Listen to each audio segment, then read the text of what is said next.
चलिए आज पढ़ेंगे प्रश्नावली 3 यानी क्लास एनसीईआरटी क्लास 10 का प्रश्नावली 3.3 का प्रश्न संख्या तीसरा का पहला, जिसमें केस दिया गया है, कुछ केसेस दिए गए हैं। इसमें कह रहा है कि दो संख्याओं का अंतर 26 दिया है, दो संख्याओं का अंतर 26 दिया है और एक संख्या दूसरी संख्या का तिगुनी है, एक संख्या दूसरी संख्या की तिगुनी है, तो उन्हें ज्ञात कीजिए। तो इसमें पूछा गया है कि एक संख्या दूसरी संख्या की तिगुनी है और दो संख्याओं का अंतर, तो हमें वो दो संख्या ज्ञात करना है कि किनका अंतर 26 होगा।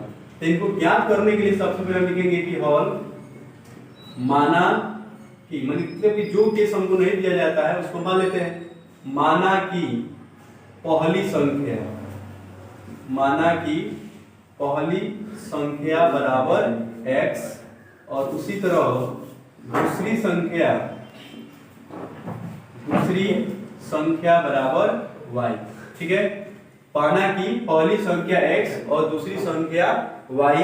वैसा ही जब मान लेते पहली संख्या मान लेते, इसमें दो केस दिया गया, एक तो अंतर बता रहा है और एक दुगुना तीन गुना ऐसे करके कर रहा है। तो यहाँ हम लिखेंगे केस 1, केस फर्स्ट में बोला है कि दो संख्याओं का अंतर 26 है, दो संख्याओं का अंतर, दो संख्याओं का अंतर 26 यानी 26 है। तो वो दो संख्या कौन सा है, एक x है और एक y है, x और y।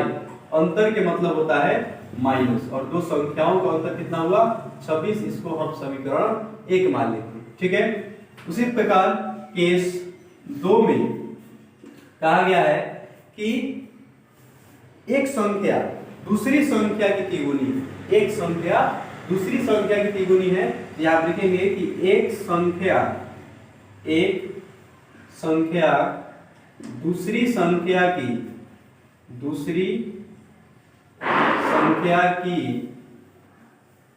तिगुनी है। ठीक है, एक संख्या दूसरी संख्या की तिगुनी है, यानी कि पहली संख्या हमारा x है और दूसरी संख्या हमारा y है, तो 3 गुना बोला है यानी कि 3। तो इसी प्रकार x बराबर हो जाएगा ये 3y, इसको हम समीकरण 2 मानते हैं, यानी कि x बराबर डिनोट हो रहा है 3y। ठीक है, तो हम यहाँ पे लिखेंगे फिर समीकरण 1 में x का मान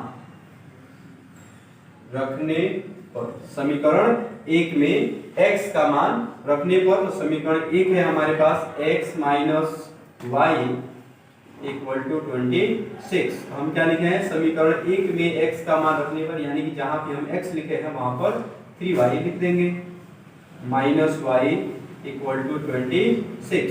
अब 3y में से 1y चला जाएगा, तो यानी कि यहाँ पे बच जाएगा 2y और यहाँ हो गया 26।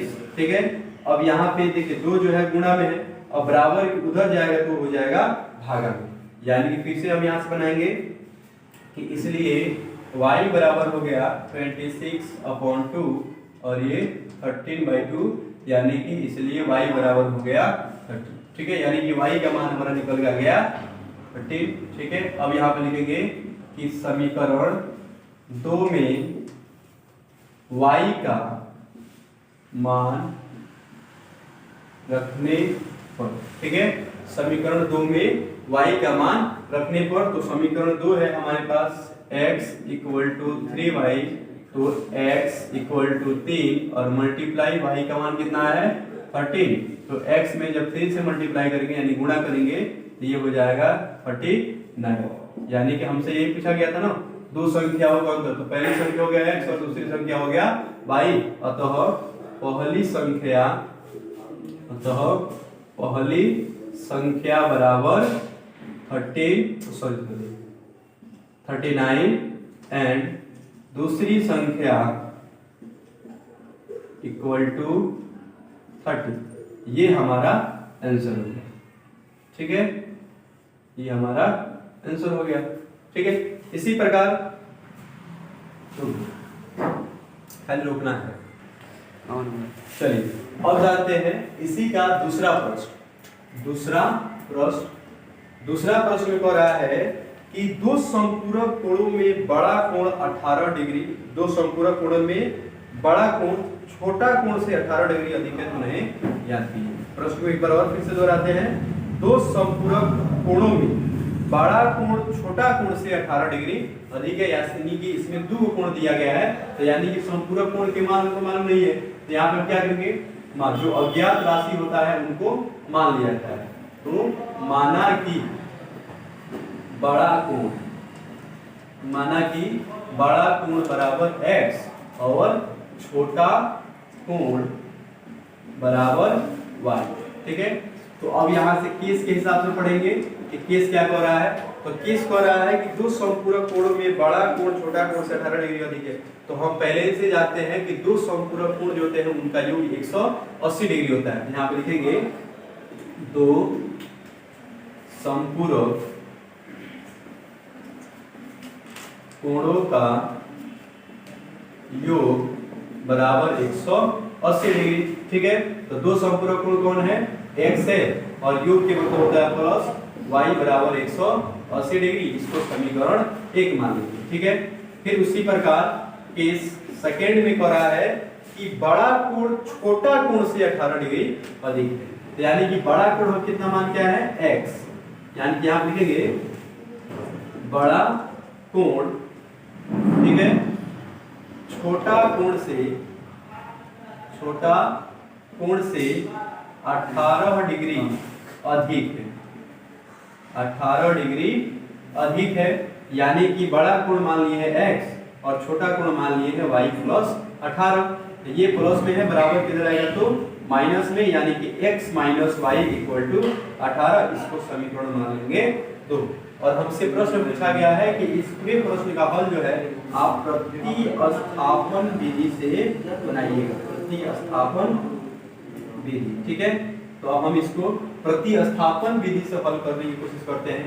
तो यहाँ पे आप किसी भी समीकरण तोड़ सकते हैं, समीकरण 1 तोड़िए या समीकरण 2 तोड़िए। जैसे कि समीकरण 2 को हम तोड़ रहे हैं, तो समीकरण 2 से x माइनस वाई बराबर 18, ये y प्लस में है, बराबर उधर जाएगा तो माइनस में, यानी कि 18 प्लस y, सॉरी ये माइनस में है, बराबर उधर जाएगा प्लस में।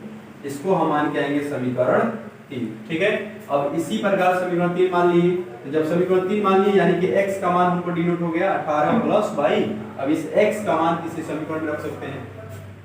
जैसे मान लीजिए हम रख रहे हैं कि समीकरण 1 में x का मान रखने पर, समीकरण 1 में x का मान रखने पर समीकरण 1 है x plus Y equal to 180 degree, ठीक है।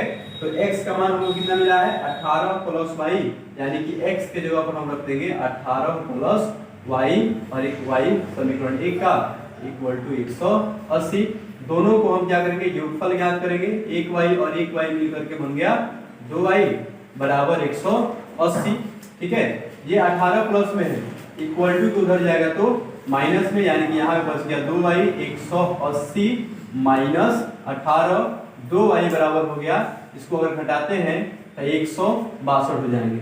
ये गुणनफल में है, उधर जाएगा तो भागफल में, यानी कि 162 इक्वल टू 2। अगर इसको काटते हैं तो ये 81 बार में कट जाते हैं, तो इसलिए y बराबर हो गया 81।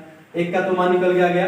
अब दूसरा का मान हमको निकालना है, तो दूसरे का मान निकालने के लिए लिख देंगे इस समीकरण 3 में। अगर आपका इच्छा है तो समीकरण 2 में भी रख सकते हैं y का मान, लेकिन हम यहाँ पे 3 में रख रहे हैं कि समीकरण 3 में y का मान रखने पर, ठीक है। समीकरण 3 में y का मान रखने पर, यानी कि समीकरण 3 है x equal to 18 plus y, यानी कि x बराबर 18 और y का मान हो गया 81।